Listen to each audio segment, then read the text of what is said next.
ব্রেকফাস্টে একঘেয়ে ওটস খেতে খেতে বোরিং হয়ে গেছো? চলো তাহলে আজকে মুখের টেস্ট পাল্টাই। আজকে বানাবো ওটস, সেটা আবার সাম্বার স্টাইলে। তো এই যে দেখো, আমি ওটসের জন্য পেঁয়াজ, টমেটো, কাঁচা লঙ্কা, সর্ষে, কারি পাতা আর নিয়েছি সাম্বার মশলা। তো এই যে দেখো, ওটসটাকে এখন আমি শুকনো খোলায় ভেজে নেব। আর এদিকে দেখো, টকের জন্য আমি তেঁতুল ভিজিয়ে নিয়েছি। তো ওটসটাকে আমি বেশ হালকা লাল করে ভাজবো।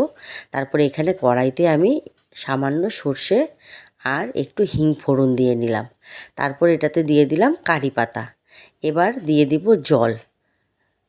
জলটা যখন ফুটে উঠবে তখন আমি এর মধ্যে দিয়ে দিব টমেটো আর পেঁয়াজ। তো তোমরা চাইলে সবগুলোই বেশি করে তেলে ভেজে নিতে পারো। তবে ওই যে আমরা ওটস খাই কিসের জন্য ব্রেকফাস্টে? ওয়েট লস বা ভালো স্বাস্থ্যের কথা চিন্তা করেই তো ওটস খাই, তাই না? তো তোমরা চাইলে এখানে নানা রকম সবজিও দিয়ে নিতে পারো বা ডালও দিতে পারো। তবে আমরা এভাবেই খাই। তো আমি হাত দিয়ে ওটসগুলোকে একটু গুঁড়ো করে নিয়ে তারপর কড়াইতে দিয়ে দিলাম।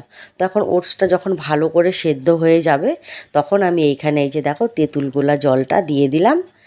এই জলটা দিয়ে নিয়ে তারপর আমি এর মধ্যে দিয়ে দেবো সাম্বার মশলা। তাহলেই কিন্তু পুরো সাম্বারের টেস্টটা চলে আসবে। বেশ টকটক ঝাল ঝাল, খেতে কিন্তু ভালো লাগে। আর বললামই তো, তোমরা চাইলে এটাতে ডাল সবজি সবই দিতে পারো, সেটা দিলে আরও বেশি ভালো হয়। তো দেখো, আমার ওটসের রেসিপি তৈরি হয়ে গেল। তো আমার এই রেসিপি তোমাদের কেমন লাগলো? ভালো লাগলে অবশ্যই কমেন্ট করে জানিও।